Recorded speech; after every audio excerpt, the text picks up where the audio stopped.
Bienvenue chers amis pour ce nouveau tuto ludo sur Rhino Hero. Le déballage, le matériel, la mécanique, quels ingrédients, quelles compétences développer au travers du jeu, combine, trucs et astuces, voilà en quelques minutes la présentation de ce jeu. Alors je vous propose aujourd'hui de découvrir le jeu. Rhino le Héros est un jeu très sympathique de ABBA.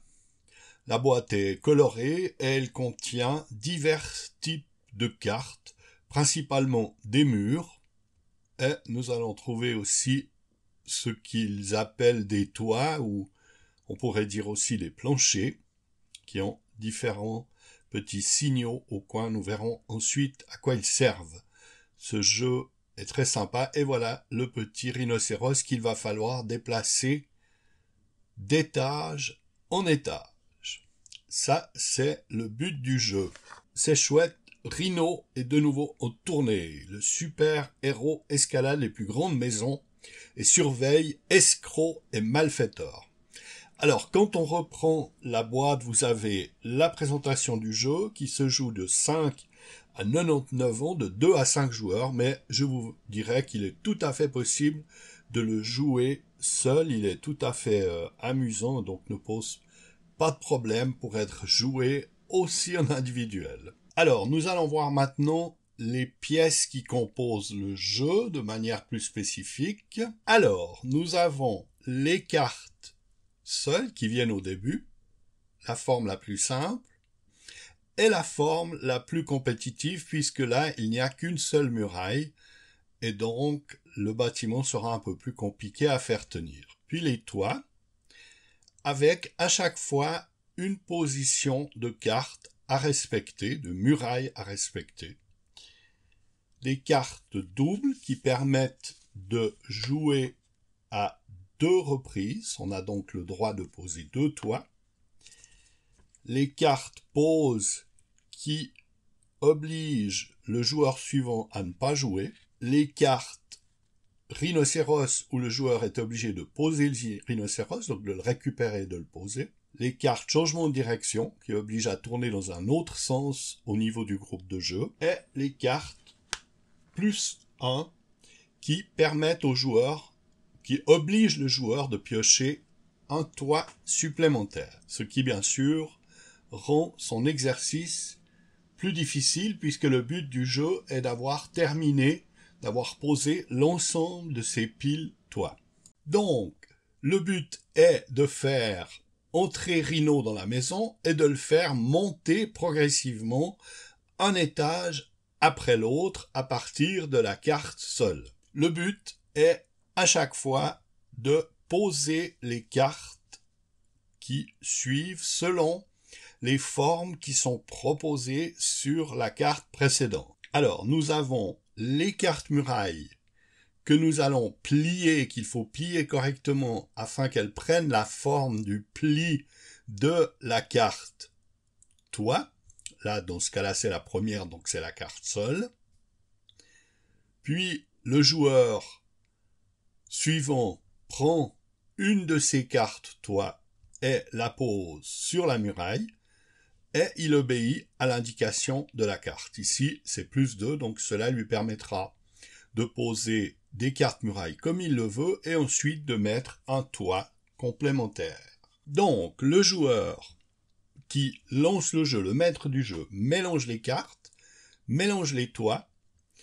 On a une pioche de muraille qui est à disposition de l'ensemble des joueurs. Ensuite, il distribue 5 voire 7 cartes quand il n'y a que 2 joueurs à chacun des joueurs et il place la pile toit à disposition de l'ensemble des joueurs comme les cartes murailles.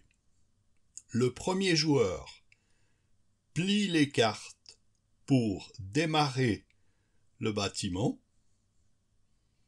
et ensuite il pose un premier toit de sa pile. Il peut tout à fait avoir les toits à sa disposition, donc il peut faire le choix de les poser comme ça lui convient. Là, c'est une carte rhinocéros, donc il pose le rhinocéros sur l'étage.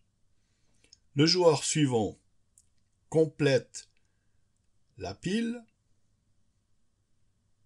avec ses propres murailles, sans faire tomber la tour, et puis il vient mettre un toit pour le joueur suivant. Là, dans ce cas-là, la carte est une carte pause, et donc le joueur suivant devra laisser son tour. Donc si on joue à 2, bien sûr que ce sera à nouveau le premier joueur qui joue. Et ainsi de suite, les joueurs posent les cartes sur les piles, une après l'autre, en essayant de ne pas faire tomber l'objet, de ne pas faire tomber le seul. Ça, c'est le but du jeu. Donc ici, nous avons le rhinocéros qui est sur une carte. On pose une carte, pose, et le joueur doit, à ce moment-là, attendre. Le joueur suivant devra attendre, et c'est le joueur actuel qui va pouvoir poser sa carte. Une carte rhinocéros, donc il va falloir chercher le rhinocéros qui est dessous et l'ajouter dessus, ce qui est un peu plus périlleux, mais qui là c'est réalisé de manière assez simple, et c'est ce qui rend le jeu au fond très amusant. C'est vraiment un jeu amusant, facile à comprendre, les règles sont assez simples, et les parties peuvent donc se dérouler assez rapidement, et ainsi les cartes venant les unes après les autres s'additionner sur le tas, sur la petite tour. Alors maintenant, défaisons le jeu, redescendons le jeu jusqu'au départ, et redémarrons au début avec la possibilité de choisir la version facile ou la version plus difficile.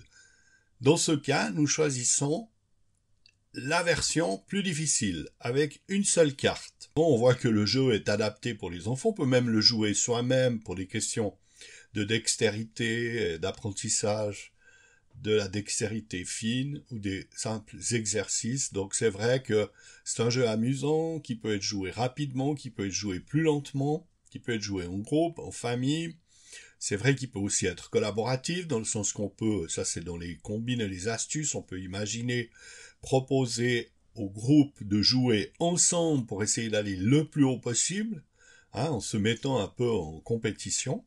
À savoir que le but du jeu habituellement, c'est que si un joueur réussit à poser l'ensemble de ses cartes toit, de ses tuiles, eh bien, il a gagné la partie. Donc on peut avoir plusieurs versions.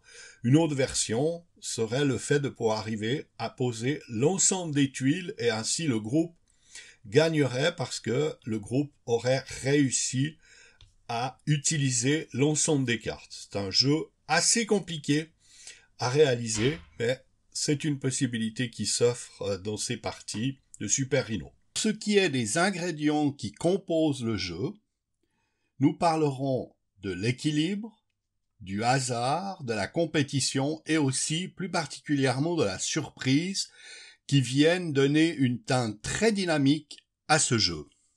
Alors, pour les compétences apprises par le jeu, nous retiendrons le sens de l'équilibre, l'intelligence spatiale, la concentration, le self-control, la dextérité, la gestion de la frustration et finalement l'apprentissage des règles.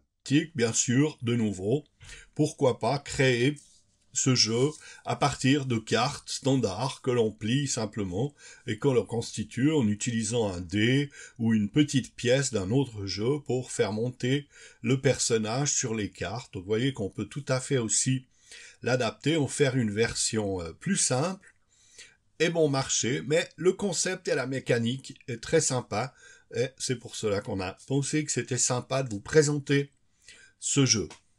Merci d'avoir suivi cette vidéo. N'hésitez pas à vous abonner à la chaîne si elle vous intéresse, à mettre des commentaires en dessous des questions par rapport aux différents jeux ou à nous proposer en commentaire des jeux. C'est aussi intéressant pour les personnes qui regardent les vidéos de voir d'autres propositions de jeux. Merci beaucoup et en vous souhaitant une excellente semaine. À la semaine prochaine.